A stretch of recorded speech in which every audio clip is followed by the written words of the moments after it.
Continue करते हैं हमारा chapter number 9 standard 6 page number 83 पर देखो। हमने एडप्शन के अंदर बहुत कुछ देखा है कि पानी में रहने वाले, फिर डेजर्ट के अंदर रहने वाले, इन सारे के सारे लिविंग ऑर्गेनिज्म की बात की थी। देखो उसके अंदर कहा है कि adaptation does not take place in a short time because the abiotic factors of region also change very slowly. ऐसा कहा है कि एडप्शन जो है वो कोई भी लिविंग ऑर्गेनिज्म जो होता है वो एडप्शन बहुत ही स्लो टाइम के अंदर नहीं वो रह सकता, क्योंकि जो ये अबायोटिक फैक्टर्स होते हैं वो कैसे होते हैं, तो वो शॉर्ट टाइम के लिए होते हैं। Those organisms which cannot adapt to this change die and only the adapt on survive. Organism adapt to different abiotic factors in different ways. ऐसा कहा गया है कि अगर वो थोड़े दिन के लिए या फिर थोड़े टाइम के लिए एडेप्शन मतलब कोई भी एटमॉस्फेयर को एडेप्ट नहीं कर सकते हैं तो वो मर भी सकते हैं और वो बहुत दिनों तक सरवाइव कर सकते नहीं हैं।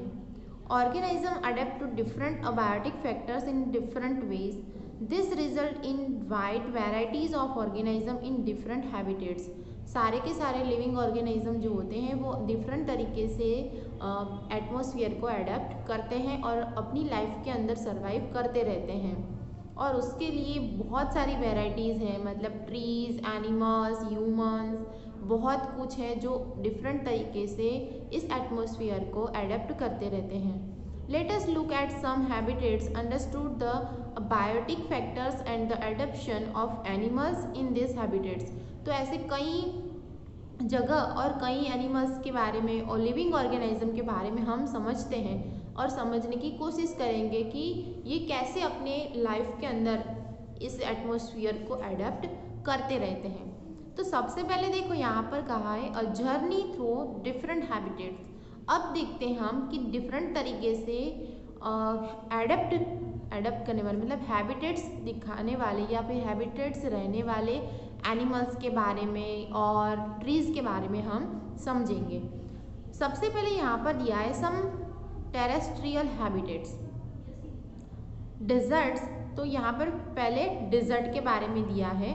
तो डिजर्ट के बारे में हमने बहुत कुछ यहाँ पर समझा है इस चैप्टर के अंदर, और उसके बारे में कौन से वहाँ पे एनिमल्स होते हैं उसके बारे में भी हमने समझा है। सबसे पहले यहाँ पर कहा है कि टेरेस्ट्रियल हैबिटेट्स। तो टेरेस्ट्रियल का मतलब क्या होता है, तो हमने देखा था कि ऐसे प्लांट्स और एनिमल्स जो लैंड के ऊपर लिव करते हो उसको हम क्या बोलेंगे, टेरेस्ट्रियल हैबिटेट्स। मतलब जो पानी में नहीं रहते पर ज़मीन पर रहते हैं ऐसे एनिमल्स और लिविंग ऑर्गेनिजम्स, मतलब प्लांट्स भी आ गए और एनिमल्स भी आ गए, ऐसे को हम क्या कहते हैं, टेरेस्ट्रियल हैबिटेट्स। सबसे पहले यहाँ पर डिजर्ट का दिया है। तो डिजर्ट के अंदर क्या होता है, तो देखो फिर discuss the abiotic factor of desert and adaptation in camel. Camel के बारे में हमने पहले ही समझ लिया है। What about other animal and plants that are found in desert. तो बाकी सारे एनिमल्स और जहाँ पर ट्रीज हैं, प्लांट्स हैं, वो कैसे होते हैं, do they have some kind of adaptation, वो कैसे एडप्शन करते रहते हैं। There are desert animals like rats and snakes. वहाँ पर डिजर्ट के अंदर रहने वाले एनिमल्स के अंदर रेट और स्नेक की बात यहाँ पर की है। Which do not have long legs that a camel has.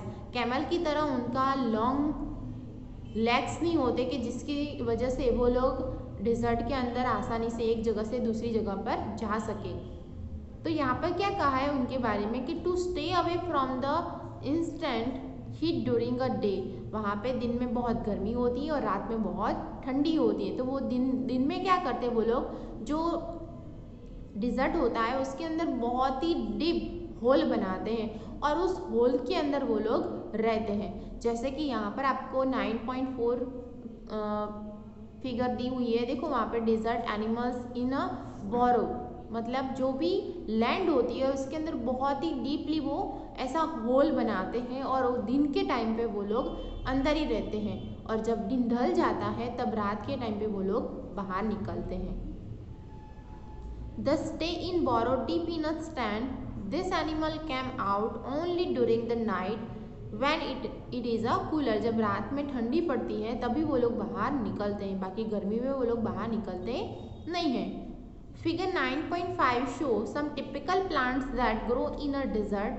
How are these adapted to desert? यहाँ पर आपको दूसरे भी प्लांट्स के बारे में दिया हुआ है, तो वो लोग कैसे डिजर्ट के अंदर एडप्शन करते हैं, सरवाइव करते हैं, तो उसके लिए यहाँ पर एक एक्टिविटीज़ दी हैं। उस एक्टिविटीज़ के अंदर कहा है कि जैसे हमने चैप्टर 7 के अंदर प्लांट्स के दो अलग अलग पार्ट्स में, ये मतलब कि 2 प्लांट्स लिए थे और पॉलीथीन लगा के सनलाइट के अंदर रखा था, उसी तरह से आपको यहाँ पे भी क्या करना है, एक पोट लेना है जो डिजर्ट के अंदर ग्रो होने वाली प्लांट्स का हो और दूसरा जैसे कि थॉर होता है ना, वो बहुत ही कांटे वाला होता है, तो थॉर का एक पोट लेना है और दूसरा कोई भी प्लांट्स ले सकते हो जो हमारे यहाँ पर ग्रो होता है।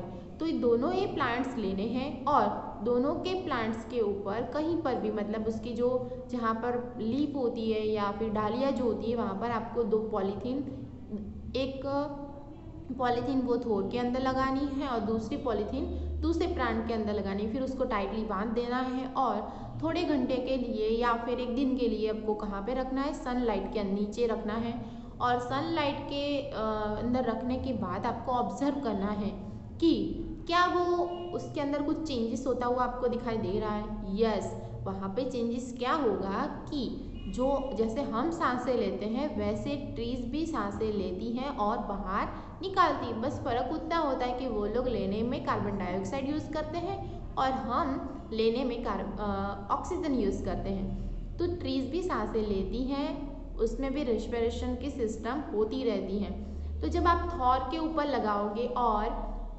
ये प्लांट्स के अंदर लगाओगे तब देखोगे कि जो डिज़र्ट के अंदर ग्रो होने वाली जो प्लांट्स होती हैं वो बहुत ही कम पानी होगा उसके अंदर, क्योंकि सनलाइट के अंदर रहने के बाद छोटे छोटे बूंद हो जाएंगे उस पॉलीथीन के अंदर।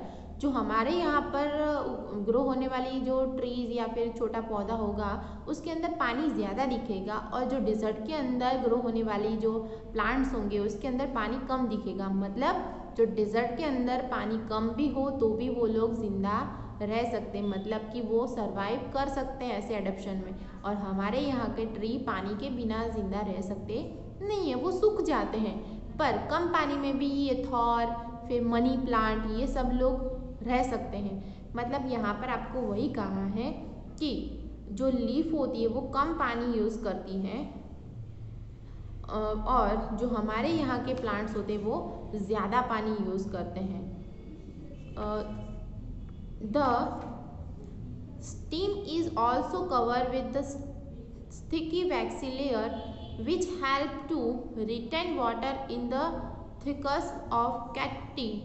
Most desert plants have a root that go very deep into the soil for absorbing water. ऐसा कहा गया है कि जो डेजर्ट के अंदर रहने वाले प्लांट्स होते हैं वो उसके जो रूट्स होते हैं वो बहुत ही डीप होते हैं। डीप मतलब बहुत ही डीप तक जाते हैं ताकि वहाँ जाके वो लोग पानी का एब्जॉर्ब कर सके, उनको मिल सके, क्योंकि जो डेजर्ट होता है वहाँ पर कोई पानी डालने जाता नहीं है, वो अपने आप ही ग्रो होते हैं और अपने आप ही ज़िंदा रहते हैं। आपको पिक्चर दिखाई दे रहा है कि बहुत सारी ऐसी प्लांट्स हैं जो डेजर्ट के अंदर ग्रो होती हैं।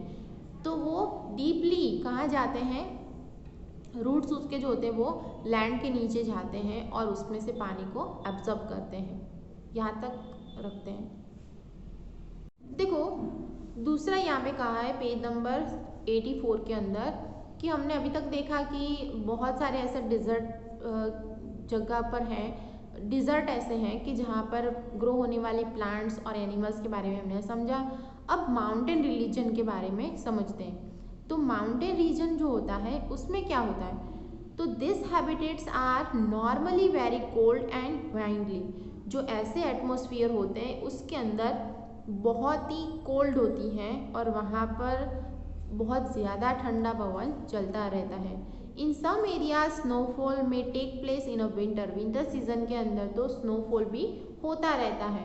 तो ऐसी जगह पर प्लांट्स और एनिमल्स कैसे अडेप्शन करते हैं और कैसे सर्वाइव करके जिंदा रहते हैं उसके बारे में समझते हैं। There is a large variety of plants and animals living in the mountain region. मतलब जो बहुत सारी ऐसी वेराइटीज़ है जो माउंटेन में रहने वाले एनिमल्स और लिविंग ऑर्गेनिज्म के अंदर प्लांट्स भी आते हैं। Have you seen the kind of trees shown in figure?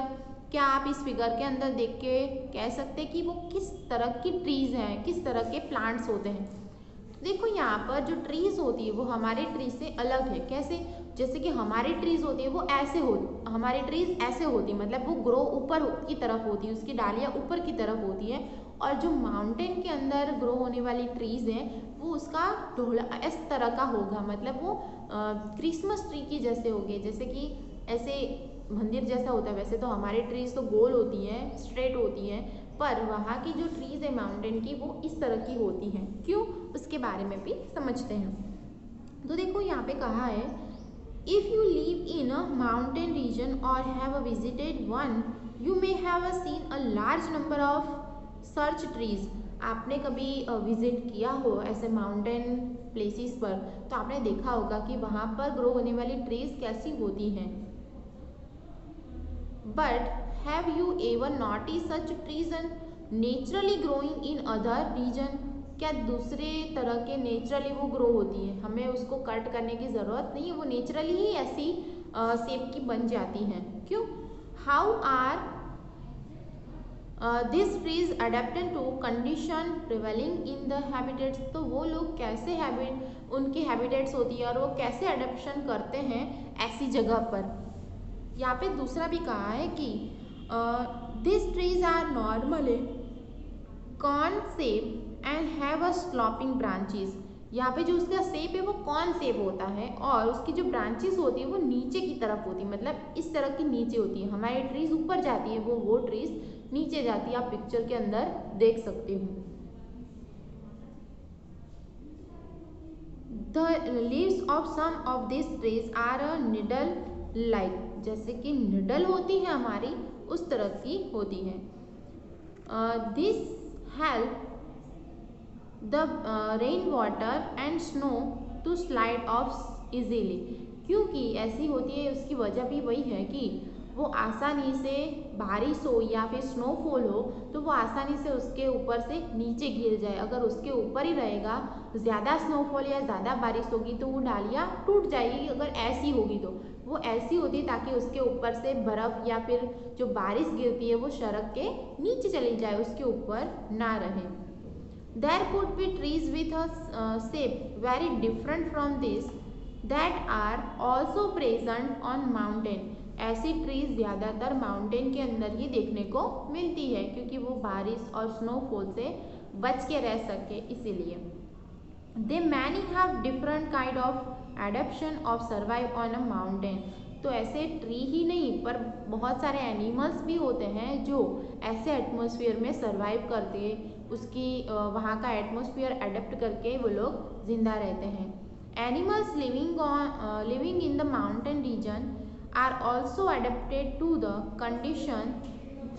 They have a thick skin of fur to protect them from cold. जो वहाँ पर रहने वाले एनिमल्स होते हैं वो एनिमल्स की किस तरह का वहाँ का एटमॉस्फेयर अडेप्ट करते हैं और कैसी कंडीशन के अंदर रहते हैं, तो उसके लिए यहाँ पे ऐसा कहा है कि उसकी जो स्किन होती है उसके ऊपर फर ज़्यादा होते हैं। जैसे कि हमने देखा था कि याक हो या फिर दूसरे एनिमल्स हो, उसके वजह से या फिर उसकी कंपेयर में वहाँ पर जो रहने वाले एनिमल्स होते हैं उसके फर जो होते हैं, मतलब कि उसकी हेयर होते हैं वो बहुत ज़्यादा होते हैं ताकि वहाँ पर कोल्ड होती है तो वो लोग आसानी से वहाँ पे रह सकें।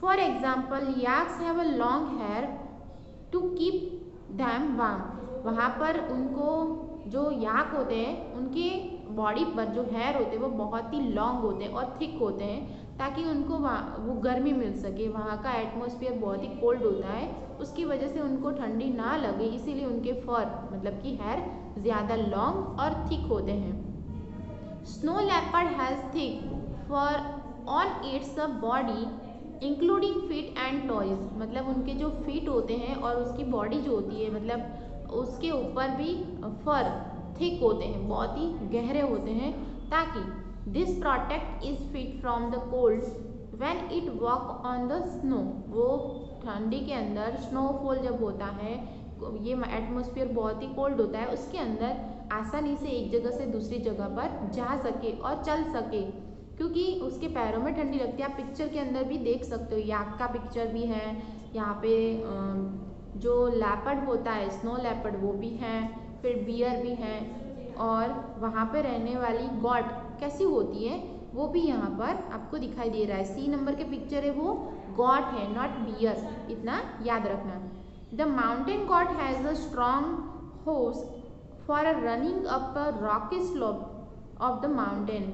वहाँ पे रहने वाली जो गॉट होती है उसके पैर में भी कैसा होता है, हॉर्स ऑफ रॉकी स्लोप होता है, ताकि वो ढोला वाली जो होती है जगह, मतलब कि जो पर्वतीय मतलब कि माउंटेन में क्या होते हैं, बहुत सारे पत्थर्स होते हैं और उनमें वो आसानी से जा सके, आसानी से भाग सके, इसीलिए उनके पैर में भी रॉकी स्लोप होता है, जिसकी वजह से वो एक जगह से दूसरी जगह पर आसानी से भाग सकती हैं। यहाँ तक रखते हैं, बाकी का नेक्स्ट वीडियो में देखेंगे। Thank you.